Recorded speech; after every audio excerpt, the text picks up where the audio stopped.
Ya, kalau dia lagi libur kerja dia selalu ke sana, selalu awal. Saya hari Kamis, dia izin hari Kamis minggu kemarin. Biasanya hanya 2-3 hari dia berangkat, tapi ini udah lebih nggak pulang. Saya juga dapat informasi itu pas siang hari, tapi masih simpang siur itu. Saya masih belum percaya kalau itu adik saya. Jadi saya masih pas siang hari masih nunggu informasi yang jelas. Sudah.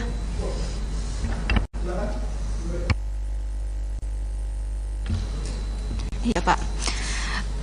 Kebetulan saya ketemu terakhir dengan adik saya tuh Kamis malam Jumat. Di sana tuh tumben sekali, itu memang beda. Adik saya tuh salaman dengan ibu, dipeluk, dia minta izin, mah doain dede ya. Itu tumben banget. Biasanya dia nggak mau dipeluk karena mungkin udah gede, merasa malu. Dan akhirnya, oh ya udah, mau kemana? Mau ngawal Habib ke Megamendung. Di hari Minggu itu saya lupa Sabtu malam Minggu atau Minggu malam Senin itu sempat video call dengan kami, dan itu sehat, dia senyum. Lagi ngapain? Udah makan atau belum? Lalu ketika di hari Seninnya tiba-tiba ada tim laskar datang ke rumah menanyakan, Davi udah pulang belum? Itu ya bertemu dengan ibu saya karena saya sedang di rumah lagi mengerjakan tugas. Terus belum, kan Davi mengawal. Oh gitu. Ya udah, ibu ke Pertamburan dulu yuk. Buat apa? Di situ saya bingung ya. Kebetulan di handphone ada notifikasi berita, saya baca. Saya langsung kepikiran adik saya teleponin, terus saya WA-in, terus kok nggak ada kabar, ini kemana? Dan itu berita masih simpang siur, kami tidak tahu kebenarannya itu seperti apa. Dan untuk dibilang lukanya itu subhanallah itu seperti ditembak jarak dekat, karena saya tidak ikut memandikan, karena memang kan kalau dalam Islam memandikan kalau misal laki-laki dengan laki-laki, dan itu kebetulan ayah saya yang akan memandikan. Ayah saya cerita sambil berderai air matanya, sambil, oh ini benar-benar luka tembak tuh di dada ada 3, di punggung itu luka robek seperti diseret, di jidat ini ada biru seperti dihantam senjata api, yang belakangnya saya kan nggak tahu ya jadi senjata itu seperti apa, di belakangnya ini biru.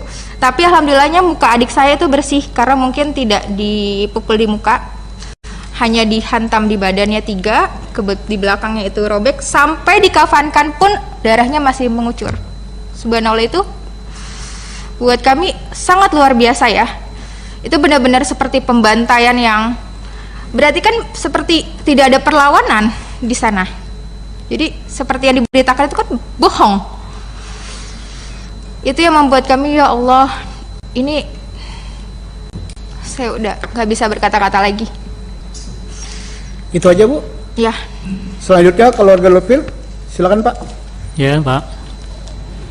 Jadi pertama-tama lagi hari Kamis, anak saya mau berangkat pamit, itu Kamis sore. Bi minta ridhonya Bi, saya mengawal Habib. Sama uminya begitu juga. Insya Allah saya ridhoin, yang penting jalan yang benar.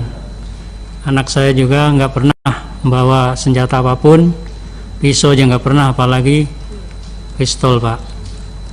Habis itu berangkat. Lalu hari Minggu siang jam 14.00 saya chattingan, jawabannya alhamdulillah saya sehat, saya belum bisa pulang Bi, kurang tahu kapan pulangnya. Habis itu saya nggak berhubungan lagi Pak.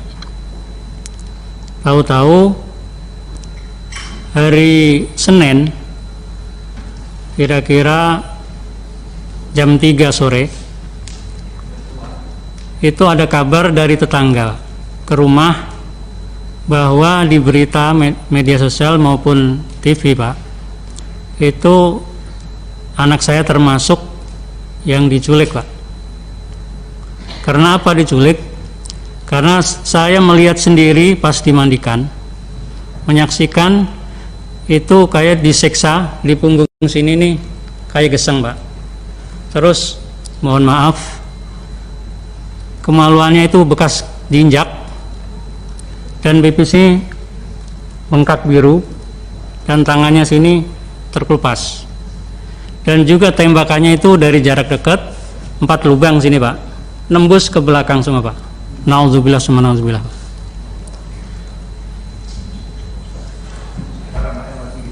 Jadi kulitnya juga yang di belakang sama yang sini itu agak terkelupas, Pak. Agak lebar jadinya. Yang saya ketahui itu mandiin Bang si Aziz. Ya nanti. Jadi menjawab pertanyaan tadi itu cukup seperti Oke. itu kejadiannya.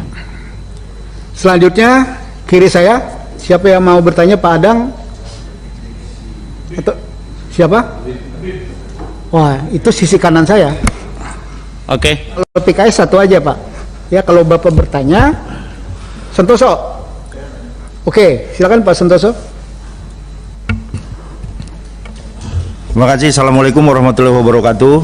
Pimpinan dan anggota Komisi 3 yang saya hormati, Bapak-bapak, keluarga korban tragedi Tol Cikampek. Yang pertama, tentunya saya ingin menyampaikan innalillahi wa inna ilaihi rajiun. Semoga almarhum husnul khotimah dan keluarga yang ditinggalkan diberikan kekuatan dan ketabahan. Bapak Ibu yang saya hormati, tanggal 10 ini bertepatan dengan Hari Hak Asasi Manusia di sedunia, di mana sebelum jatuh pada tanggal 10 ini telah terjadi tragedi di Indonesia yang kita semua tahu sangat menyayat hati, dan semoga kejadian ini tidak berulang lagi. Saya fokus kepada keluarga almarhum ya.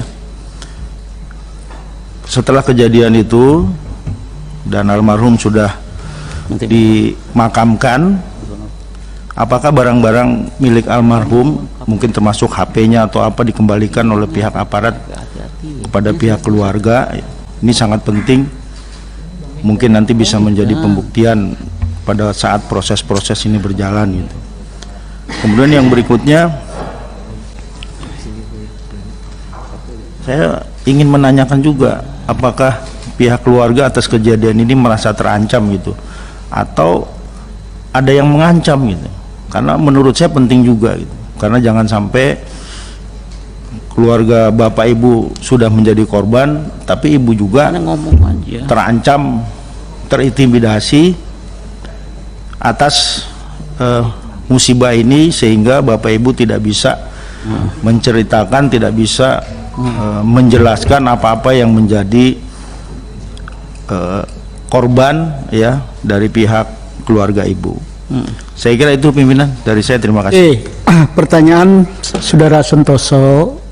Yang pertama, apakah ada barang almarhum baik Reza, Andi, Lufi, ya, Kadafi itu pada saat jenazah diserahkan, itu ada yang diserahkan HP atau yang lain? Itu pertanyaannya.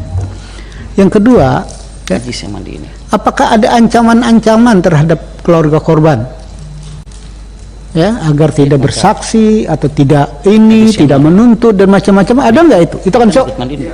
Oke, silakan mulai orang tua Pak Lufil, almarhum Lufil. Ya, terima kasih. Sampaikan bahwasanya barang-barangnya itu KTP pun nggak ada. KTP pun nggak ada, apalagi HP atau tasnya. Biasa itu anak saya bawa tas yang kecil itu buat HP dan lain-lainnya.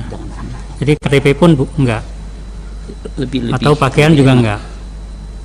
Yang keduanya, tadi ada ancaman dan macam-macam, Pak? Saya cuma curiga, kecurigaan saya sendiri, jadi kayak terancam. Jadi banyak wartawan yang tidak jelas gitu, atau orang yang tidak jelas mau menanya yang macam-macam gitu. Tapi insya Allah saya berteguh bahwa saya nggak akan menjawab di situ walaupun ada ancaman apapun. Itu terima kasih. Itu saya. Oke, silakan. Yang mewakili almarhum Qaddafi, silakan. Pertanyaannya ada dua, Bu. Ada barang almarhum Qaddafi nggak? Yang kedua, ada ancaman nggak? Silakan. Ya. Ini juga yang akan saya tanyakan sebenarnya pimpinan. Kami keluarga tidak diberikan barang-barang Qaddafi, handphone, tas, dompet itu tidak ada sama sekali. Dan kami juga semalam sempat saya tanyakan, ini apakah memang ada barang-barang yang diberikan? Maksudnya agar kami bisa tahu ya handphonenya, karena di handphone itu juga kan pasti ada foto kami keluarga dan yang lainnya. Lalu untuk ancaman, untuk sampai saat ini alhamdulillah memang tidak ada. Namun sama seperti yang diinformasikan Bapak Lutfi, kami merasa resah karena ketika ada kemarin pada saat di hari Senin, kami kan sekeluarga di Pertamburan semua, itu banyak orang yang datang bilang dari A, B, C untuk menanyakan, sekadar menanyakan, melihat-lihat di sekitar rumah. Itu sangat meresahkan, apalagi kami satu keluarga itu wanita semua, hanya ayah saya saja laki-laki untuk saat ini. Itu yang saat ini dikeluhkan oleh kami. Gimana kalau misalnya nanti ayah saya nggak ada di rumah, di sana hanya wanita saja, lalu nanti banyak orang yang datang. Ada ancaman nggak, Bu? Kalau ancaman secara langsung tidak ada, tapi hanya ada sekitar melihat, menanyakan seperti itu, pimpinan. Oke, terima kasih, Bu ya. Terima kasih. Silakan keluarga Reza dulu. Silakan, Bu. Apakah ada barang Reza pada saat jenazah, ada atau enggak? Yang kedua, apakah ada ancaman terhadap keluarga Ibu sesudah peristiwa ini? Itu pertanyaan Pak Santoso. Untuk barang Reza nggak ada, tidak ada yang dipulangkan. Untuk ancaman alhamdulillah belum, hanya saja jangan sampai wartawan yang menanyakan keluarga Reza, simpang siur di bolak-balik melihat rumah, menanyakan sama orang-orang sekitar situ tentang Reza. Karena kita juga resah, sama saya seperti Qaddafi. Saya laki-laki di rumah hanya satu, abang saya. Saya di rumah berempat, perempuan 1 balita. Kami hanya merasakan resah. Terima kasih. Terima kasih. Keluarga Andi, silakan Pak. Ya, terima kasih Pak Ketua. Sebetulnya sama Pak, ya, dari teman-teman semua perwakilan, nggak ada satupun barang yang saya terima ya punya almarhum, bahkan itu masih aktif loh Pak. Iya, saya bingung, itu masih aktif loh. Nah itulah, cobalah kalau bisa itu barang-barangnya itu dikembalikan seharusnya Pak ya. Atas saran untuk apa kita? Untuk ancaman saat ini sih enggak, cuman banyak aja yang nanya gitu Pak, sama lah, jadi bikin resah juga gitu. Terima kasih Pak. Terima kasih. Selanjutnya virtual. Siapa yang mau bertanya? Pimpinan sedikit, pimpinan satu aja satu. Bentar. Virtual dulu, virtual. Silakan. Apa dulu pimpinan? Ada yang mau bertanya? Saya Taufik, boleh? Pak Taufik. Ya. Oke, silakan Pak Taufik. Baik. Baik, terima kasih pimpinan atas waktunya. Saya mengucapkan terima kasih atas informasi yang telah diberikan dalam kesempatan pada hari ini. Ya, tentu kita tadi mendengarkan dengan dan pertama-tama saya juga mengucapkan turut berbelasungkawa atas kehilangan anggota keluarga yang dikasihi, dan tentunya seperti juga dalam kesempatan hari ini Komisi 3 akan mengumpulkan informasi ya dari berbagai pihak agar kita semua mendapatkan bahan yang komprehensif untuk kemudian mungkin bisa mengambil langkah-langkah yang sesuai kewenangan yang dimiliki oleh Komisi 3. Nah, seperti yang saya ketahui saat ini Komnas HAM telah membentuk tim, kemudian Propam Mabes Polri pun juga sedang melakukan pemeriksaan. Oleh karena itu penting bagi kita semua untuk mendapatkan hasil berupa misalnya informasi mengenai peluru yang digunakan, jarak tembaknya, yang tentunya harus berdasarkan uji balistik. Kemudian kondisi jenazah yang kita harus ketahui dengan hasil dari otopsi, ya, yang gunanya mungkin kita bisa melihat arah tembakannya seperti apa, jaraknya seberapa jauh, dan analisis terhadap kondisi penembakannya yang terjadi itu gambarannya seperti apa, tentu didasarkan pada sebentar Pak Taufik, rapat kita Pak nanti Pak. Ya, oke. Rapat komisi Pak, tidak perlu disampaikan. Ini kita mengelaborasi kira-kira apa yang berkaitan dengan almarhum tersebut. Baik. Menguliahi keluarga yang lagi juga karena musibah. Langsung saja Pak.